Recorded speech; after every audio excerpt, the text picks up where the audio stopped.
United Kingdom that was able to leave a lasting mark, even though it fell apart within the generations. And I'm very passionate about storytelling and what makes stories interesting, what makes stories work. So I'm very grateful to Mayan and to Ilana in particular for giving me this opportunity to discuss these passions with you. Wonderful. Yeah, I feel very lucky in that. I want to start by saying what it's not going to be. Start with the negative, not what they tell you to do, but still. I remember we were talking a little bit about what we learned in high school and elementary school at what grade. One thing that I remember throughout my education in religious Zionist school in Jerusalem was that every now, like, I should say first, we focused very much on theology, like why is this written? What are we as observant Jews supposed to learn from X, Y, Z in the Tanach, and on history. How can we prove that this historically really happened? How can we look at the geography and figure out where exactly David and Goliath had their face-off situation? We barely talked about the Tanakh as a literature, as a work of literature. And usually when we did, it went something like this. My teacher would stand there and say, well, here is a chiastic structure, A, B, B, A. Moving on, and talk about something else, which left me with more questions than answers, but the wrong kind of questions. Some questions are good. If you read Ecclesiastes and you are left with a question about the meaning of life, that's a good thing. But the question I was left with is, what is she talking about? And why should I care? So this is not what we're going to do. We're not going to catalog all the literary devices used in the text and what they're called exactly by academics researching it. I couldn't care less, frankly. I mean, it's not true, but instead, what I'm interested in, and the reason I didn't call it literary, but rather storytelling in The Rise of Kings, is how the way the story is constructed functions. What is it making us feel? What is it making us think? What is it supposed to open our eyes to, in a sense? So this is what I want to focus on. But before we actually delve into the text, I'd like to ask you a question. Hello. Oh, hi. Hello. Hello. Can you just remind everybody your name? Eileen. Do everybody know Eileen? Sort of related a little bit. I see. Okay. So we're really just starting. I was just introducing a bit. Imagine that you walk into a pretty busy coffee place and you set up recording equipment and you record whatever happens there for an hour. You record, and at the time, the shift ends and new waiters come in. A couple goes for a date and they talk over whatever it is they talk about. Some poor mother with her kids, speaking here from experience, is trying to get her kids not to make a mess in the restaurant. Whatever happens there happens. At the end of the hour, you turn off the equipment, you transcribe everything that is caught in the machine. Is this a story? Is a transcription of all of that a story, in your opinion? No. Why not? What is it lacking in the story? Sort of a through line, sort of a thing that ties together everything that goes in the story. Okay, so that's definitely true. When you have something so disjointed, it doesn't feel like a story to us. It feels like a pile of things. What else? But what do you need to add into it? I mean, there are books that combine a lot of different things happening. So what do you need to do to take this pile of things and turn it into a story? What do you need to add into it or to introduce into it? Think about stories you know. Either I think you have some narrative, or in some cases you have a very organized dialogue that takes the place of narrative, and something that connects them. What do you mean by narrative, though? Just so we're all on the same page. I guess as a format of not all stories, but most stories format has someone who introduces and sometimes is narrating the entire time, or sometimes begins and then it merges into dialogue, and sometimes comes back to the narrator. So you're talking about someone saying, and then the waitress came in carrying the glass, like some description of what's going on beyond just the pieces of conversation. And sometimes the narrator ties things together, sometimes it just introduces things, and then the story happens mostly with dialogue.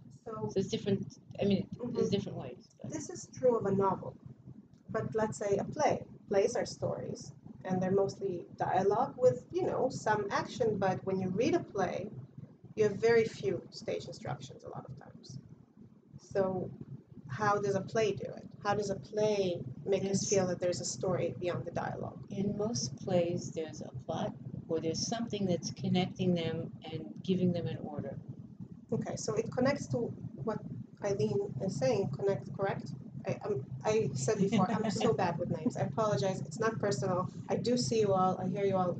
My mind doesn't work this way. It goes in, it goes out. So what Eileen says here continues what Nomi says. Nomi speaks about a through line, and you're talking already about plot, about some sort of arrangement.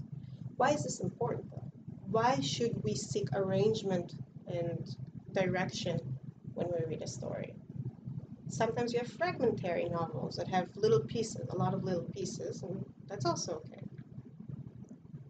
So you try to, whether it's a play or, excuse me, a book format, is trying to catch the reader's attention, or the audience's attention. I think you're leading us to something very important, which is that a story needs to be compelling, and with all due respect, the happenings in a coffee place where, one woman chases her kids and a couple is talking about their day, why should we care? It's not particularly interesting. In fact, I'll pause it for a second and share an anecdote. I was once in a creative writing class where we got homework. And the homework was to go somewhere, eavesdrop on people. Not a very nice assignment, but that was it. Eavesdrop on people and write dialogue that's basically just transcribing what people spoke about. So I went to a little coffee house near my house in Jerusalem in the German colony, and I sat down near a couple, and they spoke French. So I moved to a different table, and they spoke German. That's the problem of living in a very cosmopolitan street in Jerusalem. Finally, I sat next to a couple who actually did speak Hebrew, and I wrote it all down, and it was exceedingly boring. It's like, oh, did you remember to turn off the machine? Yeah. Did you lock the car? Yeah. The pasta's not so good today. That was like the gist of the dialogue. So I would like to hand out these source sheets, and the first quote before the sources actually begin is from a wonderful book, Narrative in the Hebrew Bible. While plots must be similar enough to real life so that we can understand and relate to them, they must also be different in order for us to appreciate them. We see enough disjointedness in everyday life. When we read, we expect to see significance. I want to take this word, the significance, or the more commonly used word, meaning.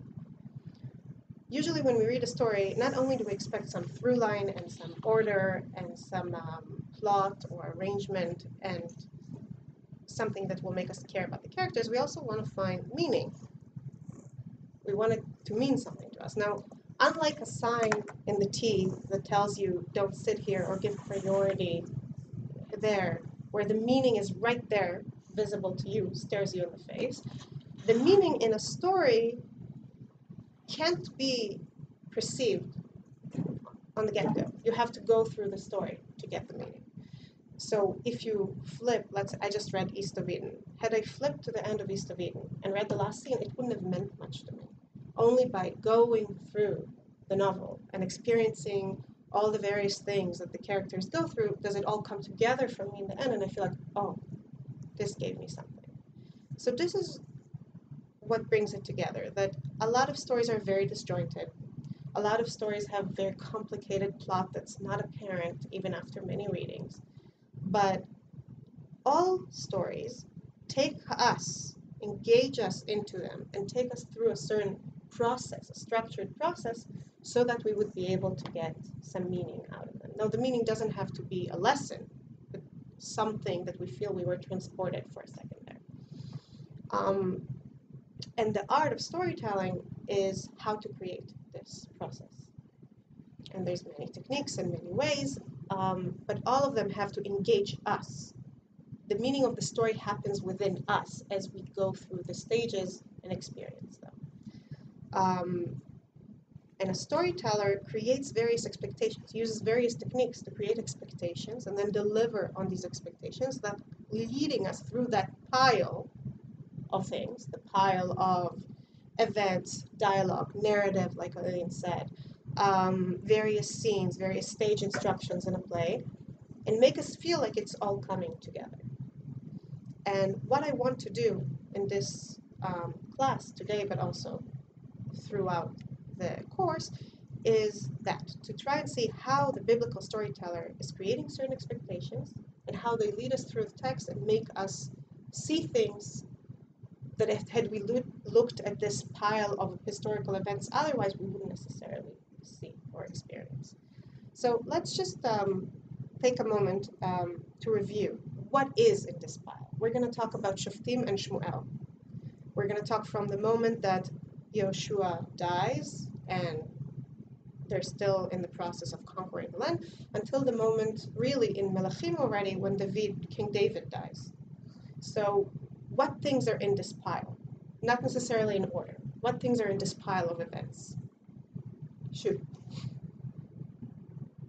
I'll start just to give you an idea of what I'm talking about. There's going to be the story of David and Goliath. There's going to be King Shaul's death and Mount Gilboa. What else is going to be in this pile? David and Bathsheba is in this pile. Very significant. What else? Amalek, right. Shaul going to war against Amalekites and not killing their king. And then what happens? What's their consequence? And David becomes king.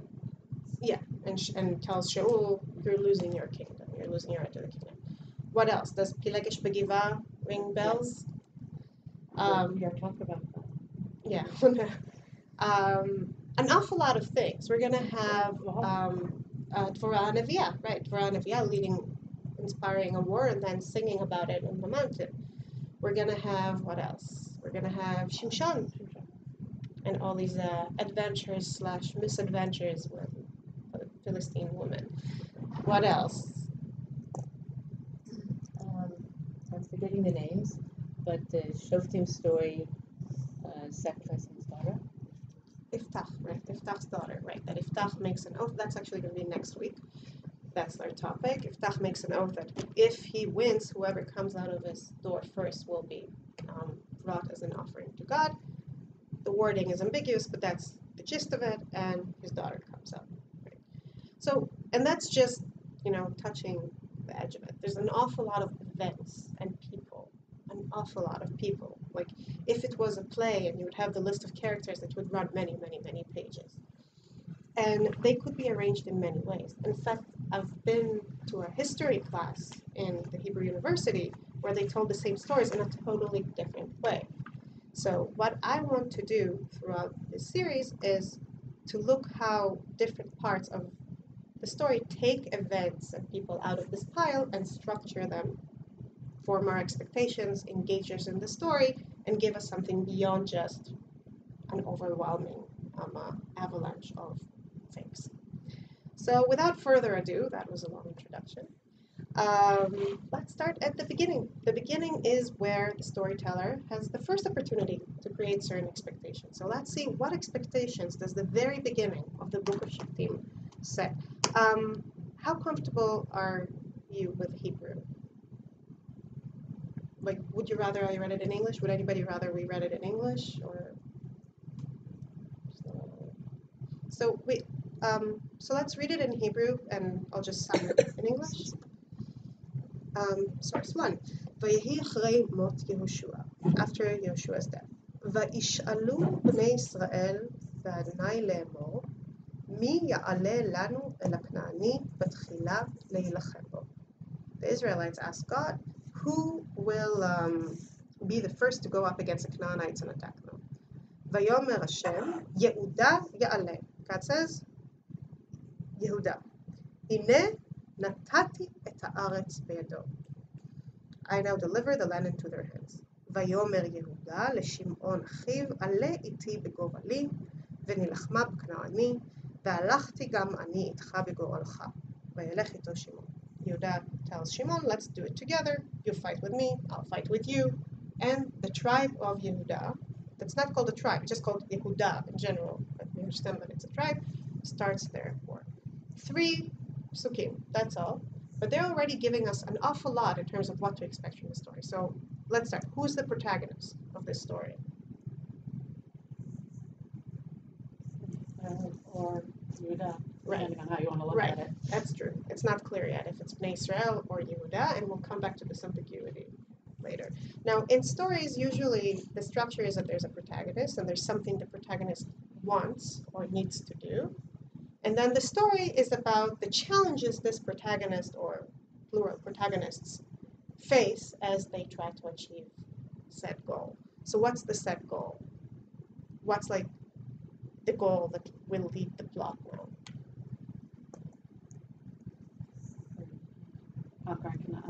Conquering Canaan. That's what they ask about, right? Look at the Pasuk Aleph. Now I'm going to look at the English.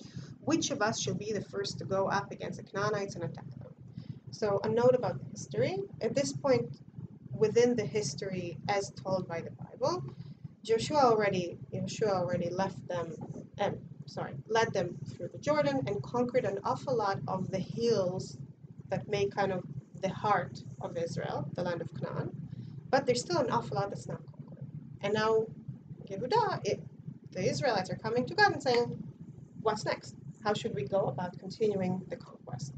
So we have the protagonist, we have the goal. What are the themes?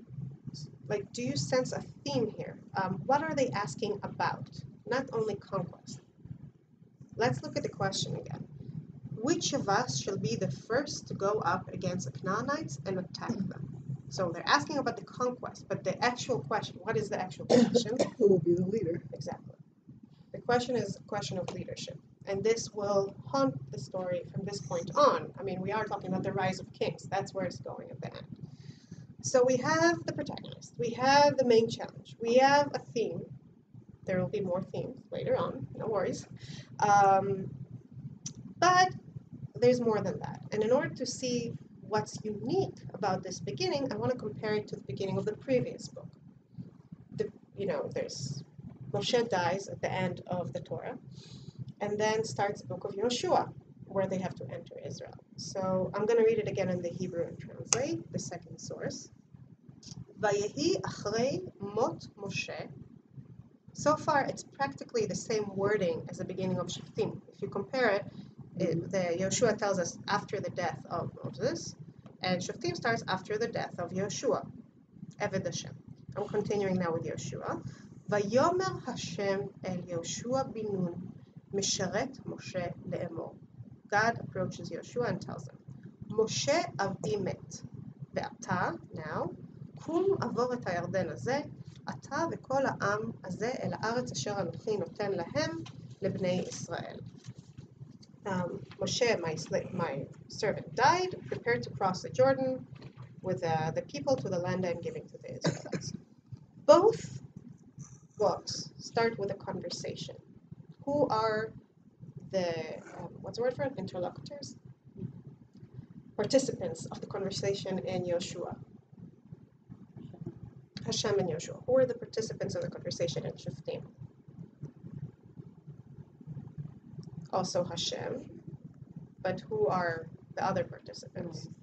Bnei Israel. So we're moving from a story that's led by one leader to a story that's led by a people.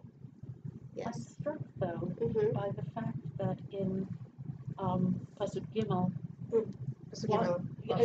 of Shoftim, Mm-hmm. that while it is clear that we are talking about the Shvatim, Mm-hmm. and it's the Shvatim who are having a conversation, it harkens back to conversations between the brothers back in Breshit. Interesting. That it's saying, and it's that same brother conversation of what's going on. So I'm struck by that it doesn't say Shevet Yehuda or Shevet Shimon. It just says that Shimon and Yehuda had a conversation, and that never ends well when those two sit down to have a conversation. That's a very good point. I didn't think about that, but you're right. That a lot of times stories in general, but stories in the Bible, which is like, this huge narrative with many units, a lot of times the meaning lies in intertextuality, meaning in the way two texts illuminate each other. So you're right that by using particular choice of word, but not saying Shevet, basically, it kind of brings back echoes, and it has this ominous feeling of, uh-oh, things are not going to go out. Furthermore, if we're already talking about Pasuk Gimel, I want to point out also that the way Yehuda interprets God's answer, the Israelites ask God, who's going to come first? Who's going to go first? So, and God says, Yehuda. But Yehuda doesn't interpret it as, I will be the leader of all my brothers in their struggle. Yehuda sees it as, I will be the first, and that's it. They'll follow without me. Meaning Yehuda does not see it as leadership. I will lead the people. Yehuda sees it merely as, okay, I get the first lot. And that's also something that we'll come back to later. I want to ask you, though, another question about the difference between these two openings, the opening in Shoftim and the opening in Yoshua. So we said they're both conversations, and one of them God talks to Yoshua, and in one of them God talks to the people. Who initiates the conversation in Yoshua? And who initiates the conversation in Shoftim? The people. Which is very appropriate if you think about it, because book of Shoftim, the book of Judges, marks the beginning of their independence in Israel, in the land of Canaan, still at this point, in the sense that they had Moshe, who was a very powerful, strong leader, and they very much depended on him. Then they had Yoshua, who was still a member of that generation, of Moshe's generation. In fact, he was very much Moshe's, protege, and they're following him. And now, with the death of Yoshua, which is the first pasuk in Shoftim, they're left on their own. Now they have to make something of that life in Israel. And they have the initiative. They take initiative. They say, okay, we see what needs to be done. We, the people, see what needs to be done. We need to conquer the land and push out the people who are here. How should we go about it?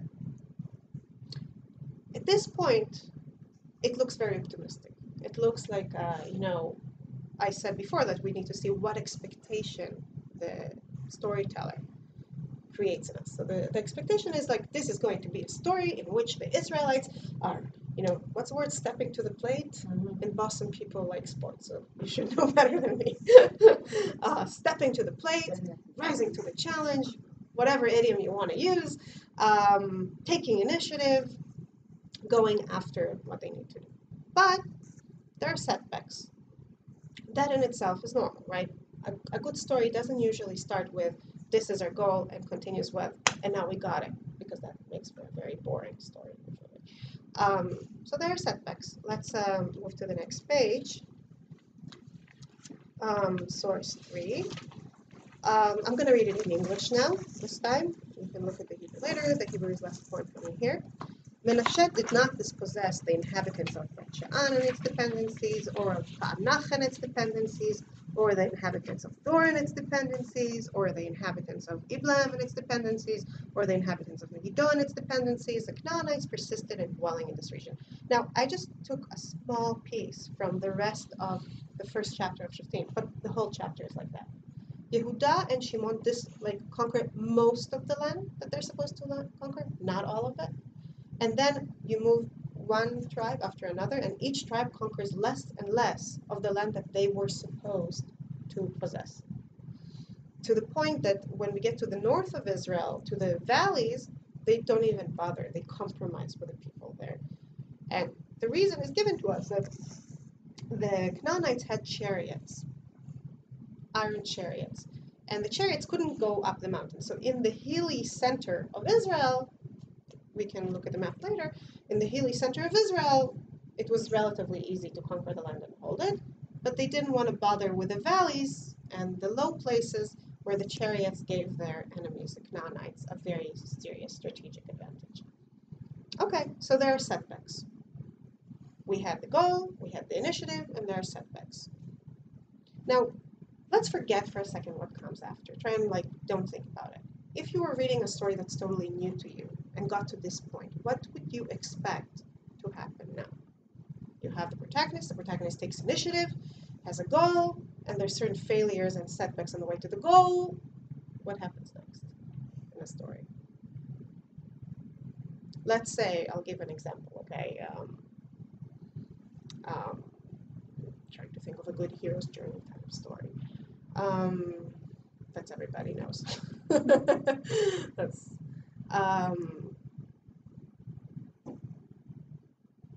I'm blanking here. Help me out, guys. Ladies, sorry. Let's think of a fairy tale or some sort of myth with a hero that sets out on a journey. Let's say Lord of the Rings. Okay, I know not everybody knows it, but just for these creatures, the hobbits, need to get a ring to a volcano and throw it in. And there's all kinds of problems that are and enemies trying to hold them back. The story is they overcome the problems and continue on their way, and there's going to be more problems, but the goal remains the same goal, and it's just hard to get to it. But this is not what happens here.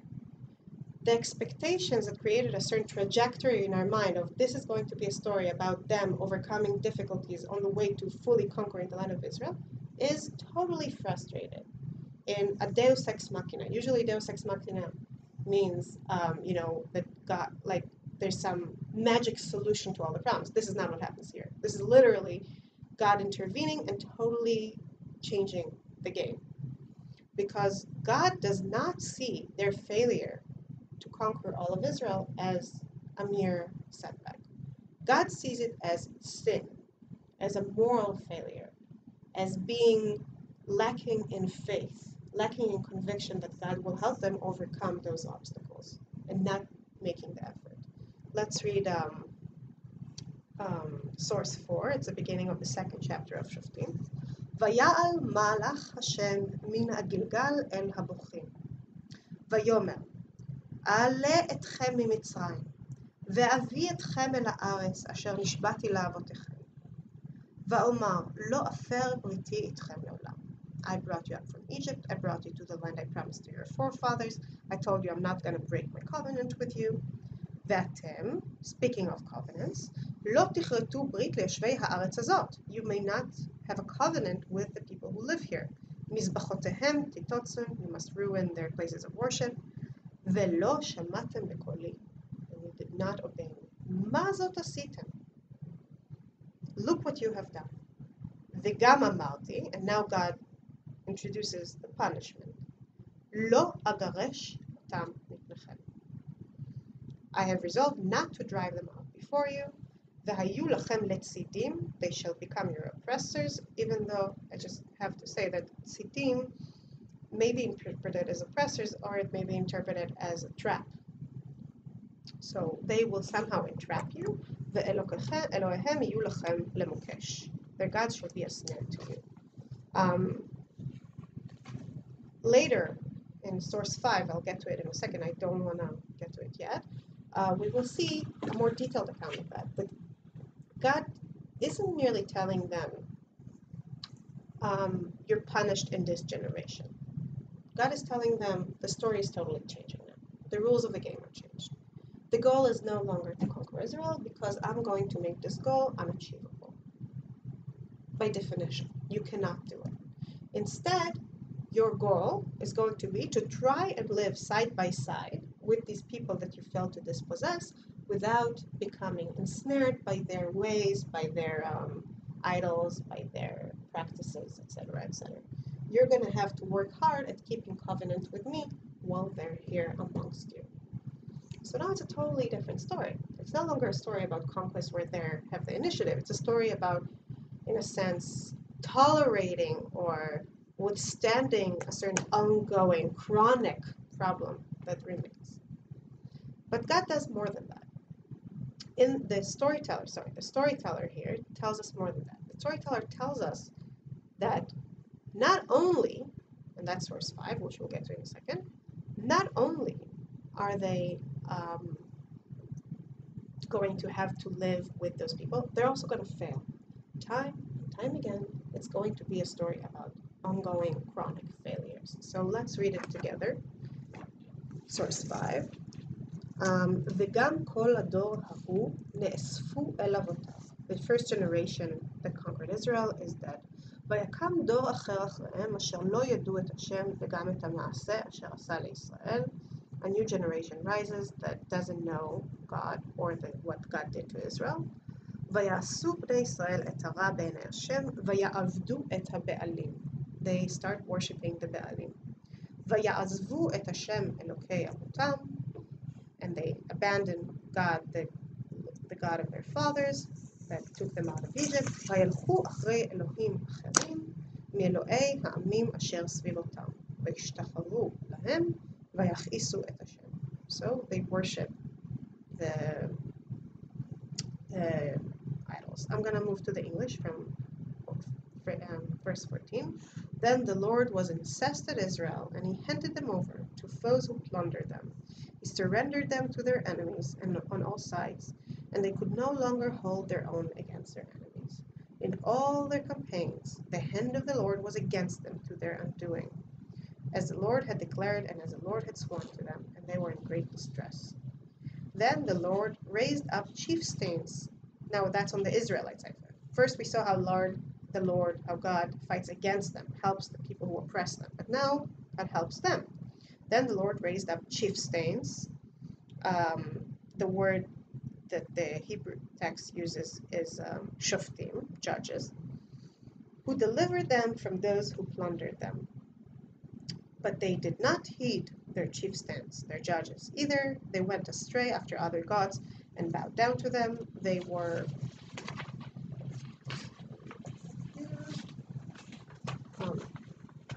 quick to turn aside from the way their fathers had followed in obedience to the commandments of the Lord. They did not do right. I'm going to pause here. We're going to get back to it in a minute. This sounds, from what it says just here, like a story of something that happened. But as we see from the end of the chapter, in fact, it's not a story. It's telling us what all the stories are going to be like, what every generation is going to experience. So since we're about to go into this story, let's see what the pattern that we're supposed to expect to see in each of these stories. What's the first step? How does it all start in the first verse of this verse 10? What's the starting point of this pattern? That's the new population that doesn't know what came before and doesn't understand. Okay, so, and that's true of the first generation, and that's true of every generation, that there's a population that doesn't remember. And I mean, frankly, that's very depressing. Because like what we're being told here is that they're going to go through this whole very meaningful and difficult experience, and they're not going to learn. Time and time again, they'll forget. It's like deleting everything you learned and starting again and making the same mistake over and over and over again. So like that's like a repeat of already what happened. Like after, in the Chumash. Like, how so? because, the people, they left Egypt and they were, it was all good, and then it was like, hey, you're not doing enough for us, and like turn it back. Do you know what I mean? Yeah. So it's like a repetition again. So you're right that already in the desert we see this kind of ongoing cycle of ungratefulness, really, lack of gratitude. Like, why did you take us to die in the desert? He gives them water. Why did you take us to die in the desert? He gives them meat. Why did you take us to die in the desert? He gives them more water. Just like ongoing lack of faith. But within the first generation, the generation that came out of Egypt, it's still all within their own lifetime. They're going through this kind of complicated relationship of give and take with God. I want to claim that what's different here, on the one hand, it's almost better to say that every generation does the same mistake than the same person makes the same mistake. That's true. But difference is that in the desert, they were still totally dependent on God. Their place for initiative was very, very narrow. And what I'm kind of working towards is showing that here they have the initiative. They have the opportunity to shape a history. And they mess it up time and time again. And that's the tragedy. So it starts every time with a tabula rasa, generation forgetting everything that came before that. Then the next step in verse 11. And what is this bad? What is this offensive in the eyes of God that they do? They worship the Baalim. I want to focus for a second on the word ya'avdu. The translation is worship, and it's true, but the word avodah, la'avod, has many, many meanings in Hebrew. It has, first of all, the meaning of service, and it's not just in the context of worship. It can be in the context of serving a king. It can be in the context of serving an overlord, or like Yosef in Egypt is serving Potiphar for a while. It doesn't have to be a royal. And it has a connotation of worship. In fact, we will see that this word is going to become a leading word in the book of Shoftim in two meanings. One, in the description of every generation's sin, that they start worshiping different gods. And two, in the description of every generation's punishment, when God gives them to the hands, give them under the power of different ethnic groups that live in Canaan or around it, and they ya'avdu otam, and they have to serve them. So it's very much the story here draws our attention to a midah keneged midah structure, crime and punishment that fit each other. So we have tabula rasa, forgetting God. We have sinning by starting to work other gods. Then we have the punishment, verse 14, Vayitnem beyad shosim. God is angry and gives them in the hands of their enemies. And then there's a stage that's very important in verse 15, Vayatzel lahem me'od.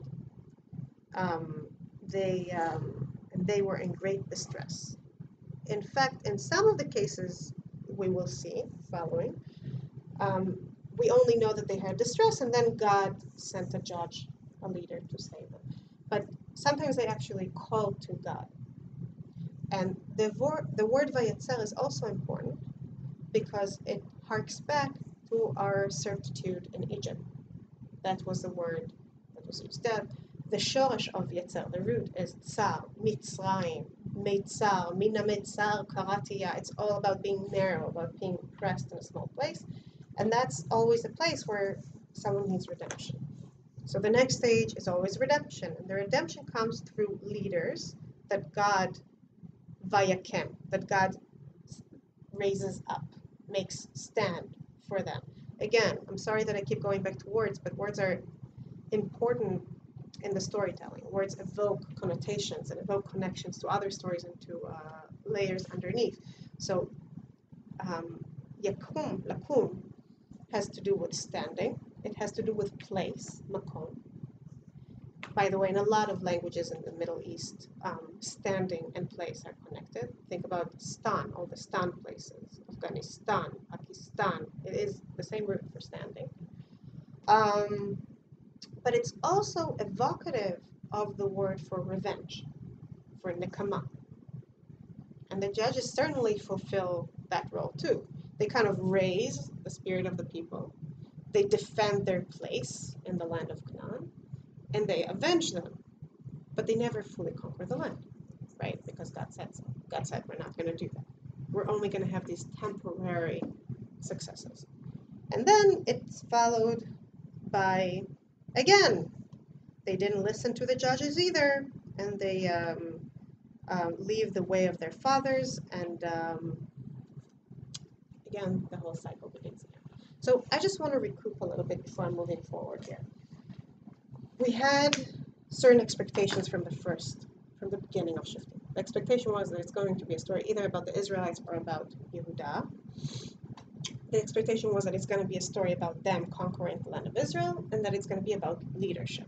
Now, the theme of leadership still stands. It is about leadership. But instead of being about leadership that the people take initiative and grasp, right? The people saying, who will lead us in the conquest of Israel? It's leaders that God chooses to get them out of the problems that they got themselves into. The protagonists are no longer the entire nation or entire tribes, even though they're still important in the story. They're the people to whom it all happens, but that's the point. It happens to them. They're not the one initiating it. When the initiative of redemption is in the hands of God and in the hands of these particular individuals. So we're going back to the paradigm of Sefer Yoshua that we saw in the beginning of Sefer Yoshua, that God tells a leader, you do something. You save the people. I'm not doing it. You do it. And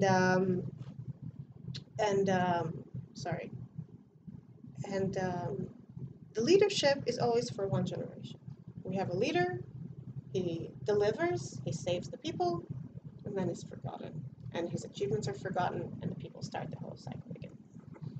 So what we see here in the beginning of the book of Shoftim is tragic. Because we see a beginning that looks so promising, like we said, stepping up to the plate and all that, and they totally lost the initiative.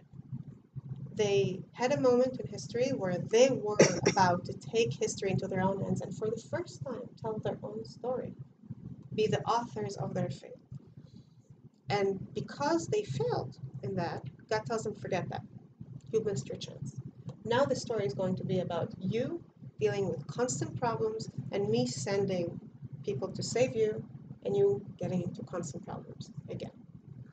And I want to ask you a question. Does this kind of storyline that this story is telling us to expect now, a storyline where a group of people or someone, let's say the protagonist, okay, forgets their benefactors. Let's say a generation dies, somebody forget their benefactors that they owe gratitude to, and chooses something, to do something, and then loses the ability to make choices because God forced them to continue in this path. Does this ring a bell? Does this sound like we've heard that story before? I'm going to try and make it more specific, okay? I'll say it like this. There was a story already in the Torah about someone who forgot a person they owed a lot to, and then decided to do something terrible. And then God intervened and made their heart hard, not allowing them to choose a different path anymore.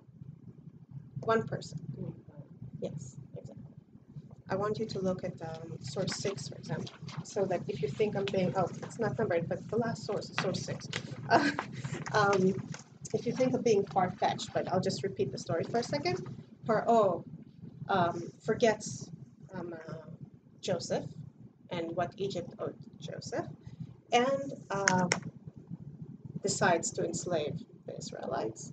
God sends Moshe. But what we hear is that at first, Paro resists Moshe's demands on his own, and then Hashem intervenes and starts making his heart hard, heavy, so that Paro is stuck. He can no longer really choose to undo anything. Which, of course, even without, even for people who don't believe in God, there's a truth to that. We can all recognize that sometimes we make certain choices that then set us on a certain path and can't quite, we're so immersed in the story that we can't step aside. We're defined by the path we're on. But here we're told directly that God is the one who made Paro's heart hard and heavy, and now Paro can't undo what he did. And the story of Paro is not a story of, he sinned and he repented, but rather a story of he sinned and then God told him, okay, now you're stuck with that sin. Yes? You might even step back a little bit further, just because of the way you framed it as somebody forgetting somebody who had done something for them. You could step back to Sarah Mashkim and Sarah Ofim, that we are told specifically that Sarah Mashkim forgets that Yosef did him a good deed by explaining his dream, and then that sets all of the rest of it sort of in motion in That's some very ways. true. And or you could say it sets it all in motion, or you could say it's a foreshadowing. It's foreshadowing, yeah. It's a foreshadowing of, let's read the source 6, sorry, it's not numbered, but it's the last source, it should be pretty straightforward. Vayamat Yosef v'kol echav v'kol hador hahu ובני ישראל פרו וישרצו וירבו ויעצמו במאוד מאוד ותמלא הארץ אותם. So Yosef and his brothers and the entire generation dies. בני ישראל fill the land. ויקם מלך חדש על מצרים אשר לא ידע את יוסף. A new king arose over Egypt who did not know Joseph. So like you said, it's foreshadowed in the story of Salmashkim. But there it was one person. Here it's an entire generation. And in case you think I'm being a little far-fetched, I want to show you how the words are even echoed in Shoftim. Look again at source 5. It starts by saying, "V'gam kol hador hahu ne'esfu el amotav." That entire generation, kol hador hahu, is dead, right? Which is again the kol hador hahu in the source in Shmot about Yosef. Vayamat Yosef kolcha v'kol hador hahu. These words, and then it tells us. Vayakam dor acher. Sorry, I'm going back to Shoftim, source 5. A new generation rises. Asher lo yad'u et Hashem. I'm jumping again to Shmot. Verse 8. Vayakam melech chadash al Mitzrayim. Asher lo yada et Yosef. How depressing.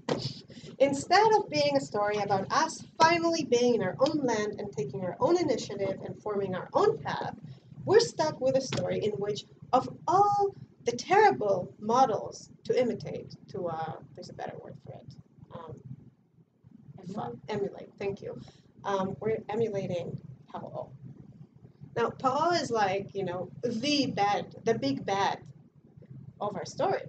He was the one that all of the story of the Makot kind of was staged around, and he is the one whose oppression of us, we as observant Jews remember all the time, every year in Pesach, every day in davening, time and time again, And whose story are we emulating? That guy's. So in case you thought the book of Shoftim sounded very nice and optimistic in the beginning, that's okay, don't worry. It became a tragedy very, very fast. I want to recoup for a second. Like I said in the beginning, that the way a storyteller turns a pile into a story is by creating certain expectations and then delivering on them or complicating them.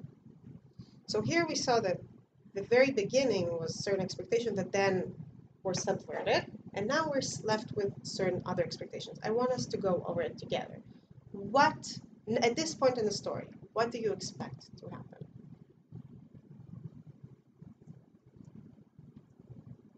If you're expecting an angel to come out of the sky and start dancing the Macarena, that's okay. I want to hear what you're... Try to imagine, though, that you don't know what happens next.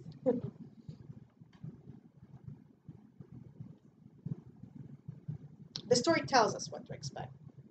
The story is not leaving much room for the That they will imagination. continue to be under the thumb of another tribe, that they won't have their own land.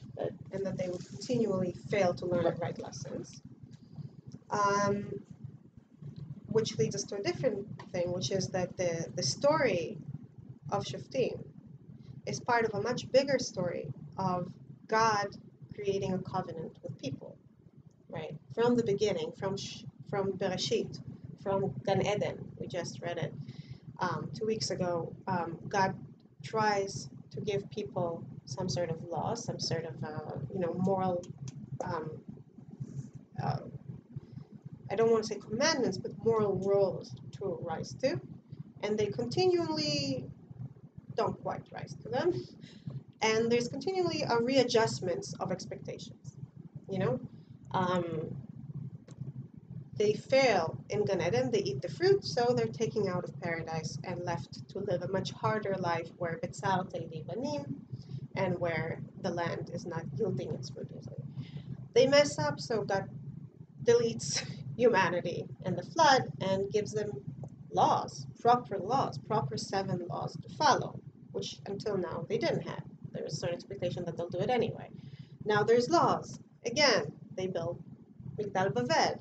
Then God chooses Abraham and starts building a relationship with one family in which there's certain trials that Abraham has to rise to, and suddenly, finally, the protagonist actually rises to those challenges, and in return there's certain promises that God makes him. But then that leads to a separation in the family, because only Yitzchak continues in this path and not Ishmael. So in that story of God kind of negotiating and renegotiating our relationship with people that start as a person, continue as a family, and then become a people, it's not only that we lost the initiative in the story of settling our own land, we also lost our opportunity and our initiative in our relationship with God. The book of Shoftim represents the first moment that we're coming to God and asking a question. Who will lead us? What should we do? So it's an even deeper failure, because it's like God raised us to this stage. Maybe not this particular generation, but the history of the Israelites raises us to this stage from Abraham or from paradise onwards. And we're finally there. We're taking our story into our hands, and we fail. And again, God says, okay, you can't do it. I'm renegotiating the terms again, as I did before. And in these new terms, you're not playing the lead. I'm again playing the lead, and I'll choose saviors for you who will be leaders for a time. In a sense, the fact that the book is called Shoftim is a tragic name, or that we call it Shoftim. It's a tragic name because what does it mean? It means that there's many, and it means that they're temporary.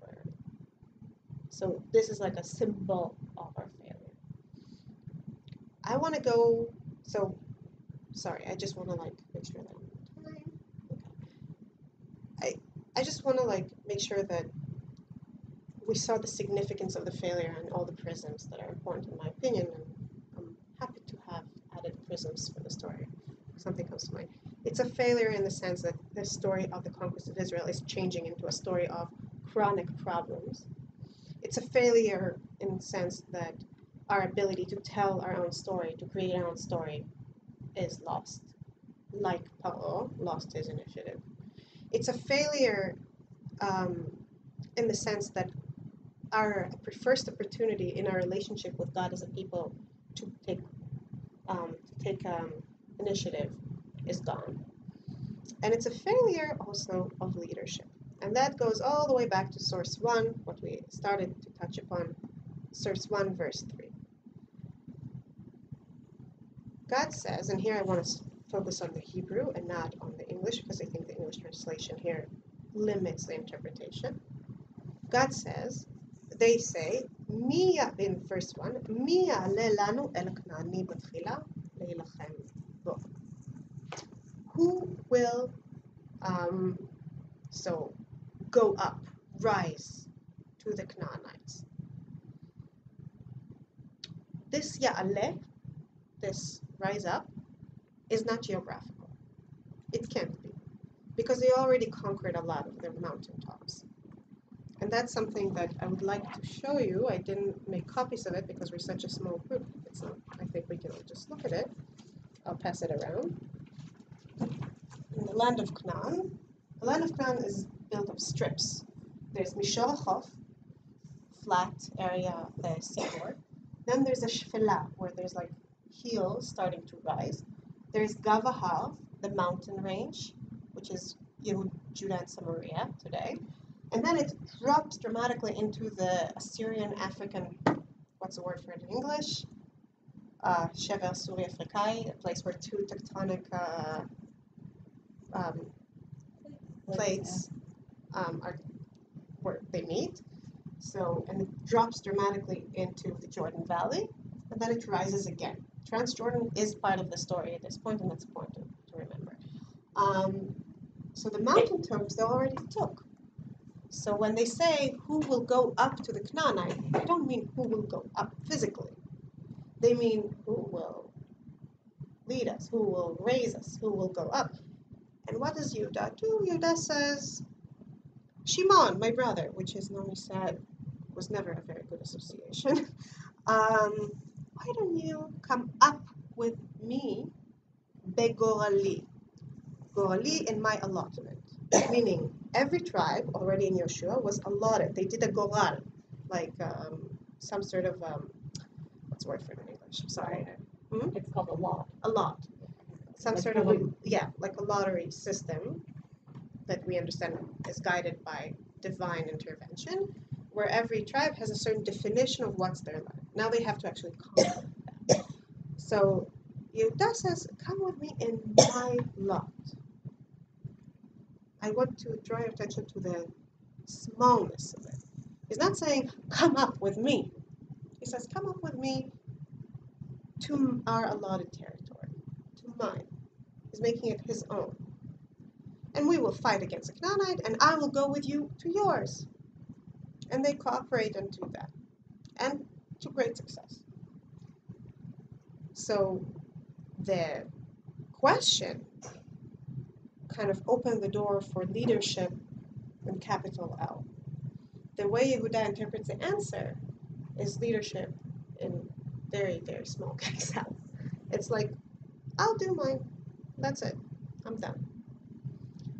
That failure of Yehuda in particular is going to remain a theme throughout Shoftim.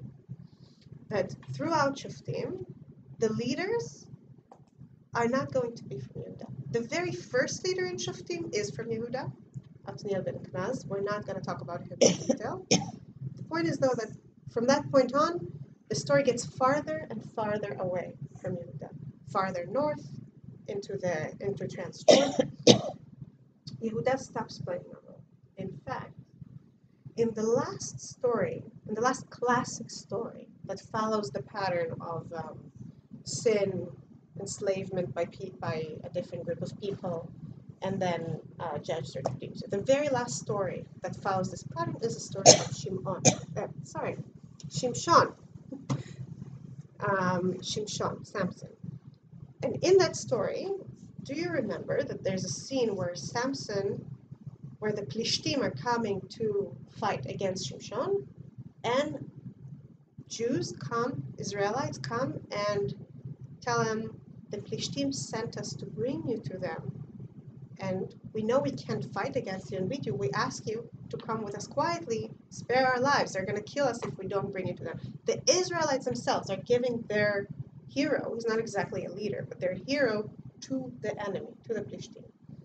And those Israelites are from the tribe of Yehuda. Meaning by the end of the book of Judges, the tribe of Yehuda, the tribe that was the first to go, the most successful in acquiring their territory, is under Plishti.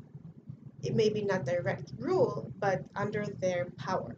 They can't afford to go against their overrulers, the Plishtim. So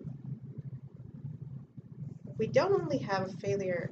Remember in the beginning we said that there's a certain ambiguity of who are the protagonists of the story. Is it the Israelites as a whole? Is it Judah? Is it Yehuda? In particular, both potential protagonists lose the initiative big time. And Yehuda loses it so spectacularly that they become traitors to their own people at the end of the story. And yet, from this will come David. And from this Shevet will come David, who will rise to the plate, who will rise to the challenge, who will take that question of what does it mean, Ya'aleh, will come up, and take it to mean Ya'aleh for all of the people, and not just for for his own little allotment. So even in this beginning, we're seeing this expectation of success that's quickly frustrating. We're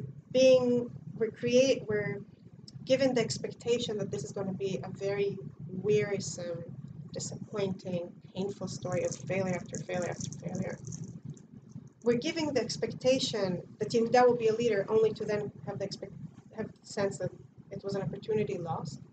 But on a deeper level, it's we who know the story, because the people who read it always knew what comes next, right? It was written to people who already knew that the kingdom will rise. There's also the sense of, yes, this is really bad, but it will change. And the question that the reader kind of ends up with is, how do we get from this failure to take initiative, failure to lead, and this kind of sense of now we're going to have an eternal failure success cycle that we don't have control over? How would we get from that to the moment when David HaMelech from Shevet Yehuda leads the kingdom to success after success after success?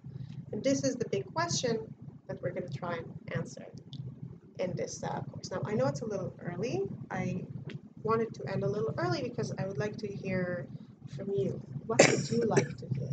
What interests you about the story? And, or what did you like or not like about what we did right now? What would you like to see more of? Please feel free. I'm just, since other than Nomi, who I know well, and you met once, and Ilana, who I know I don't know you, I would like to hear what you would like to know, what you would like to hear, what you would like to see. Anybody? I didn't mean to put you on the spot, I'm sorry. I'm glad you like the part that we're looking for. Because before that it was sounding very depressing.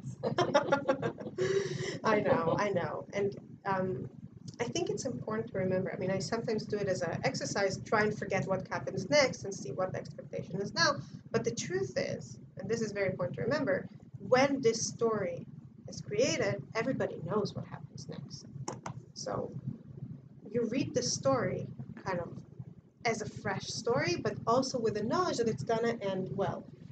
I'm sorry to go back to the depressing, but even the parts that end well, you also read knowing that it's gonna collapse, that David's grandson will fail to hold the United Kingdom together. But we have plenty of time to get to that depressing part, so let's not jump ahead of ourselves.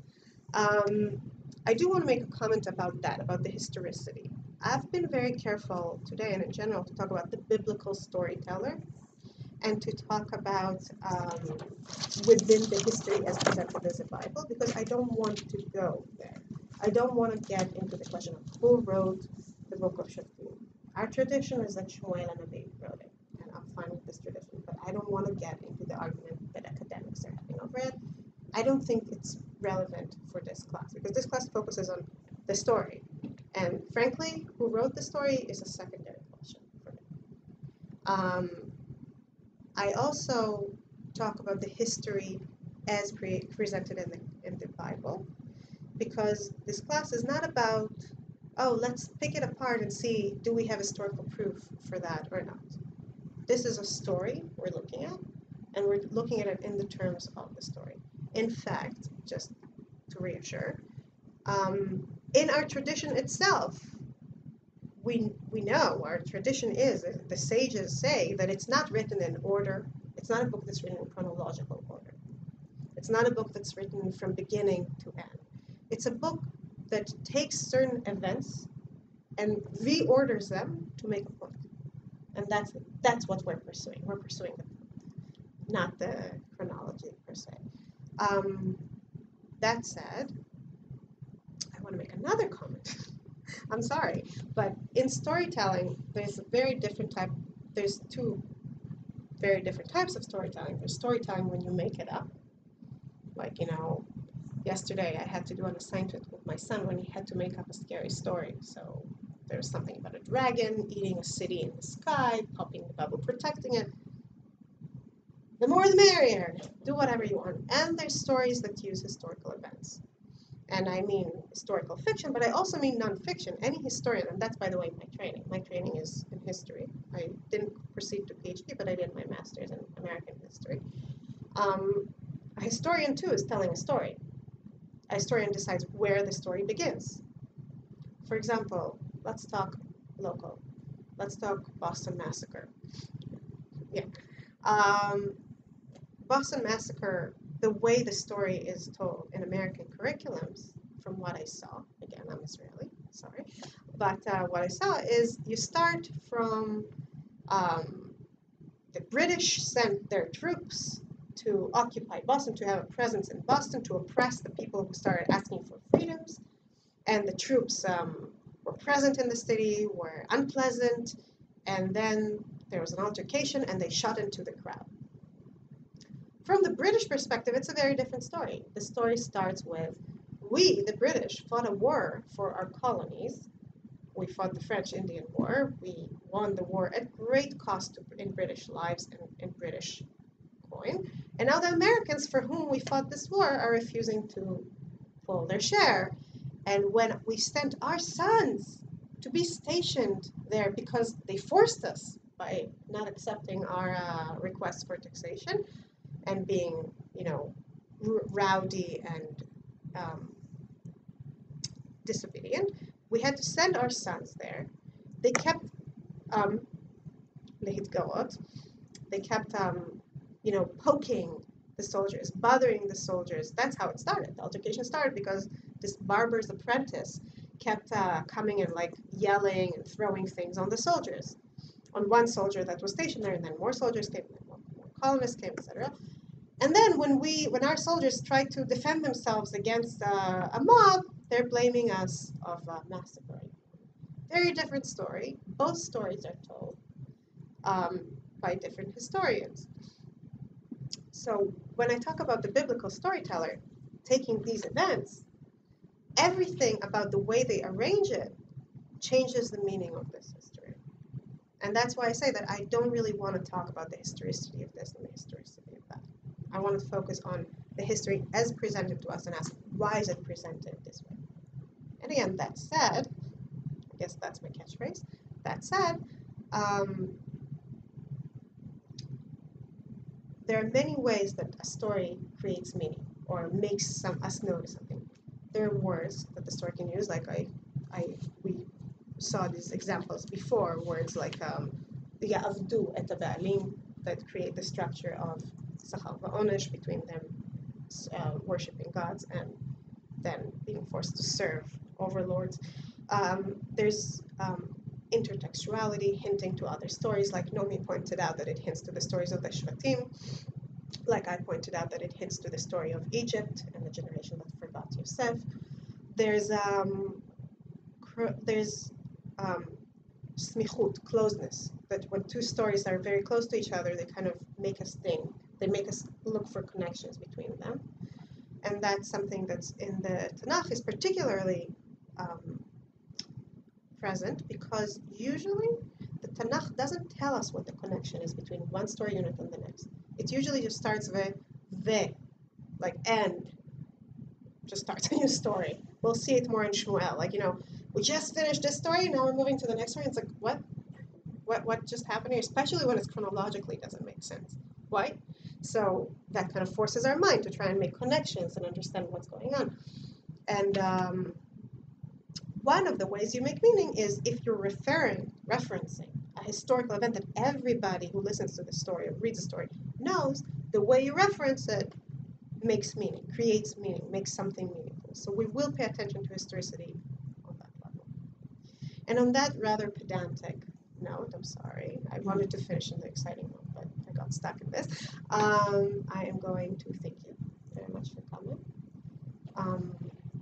I don't know if you have my email, if I have a way to send you my email. Yeah. So please feel free to ask me questions, requests. If you have anything you want to focus on in particular, I'm happy to hear suggestions. And I thank you very much for coming.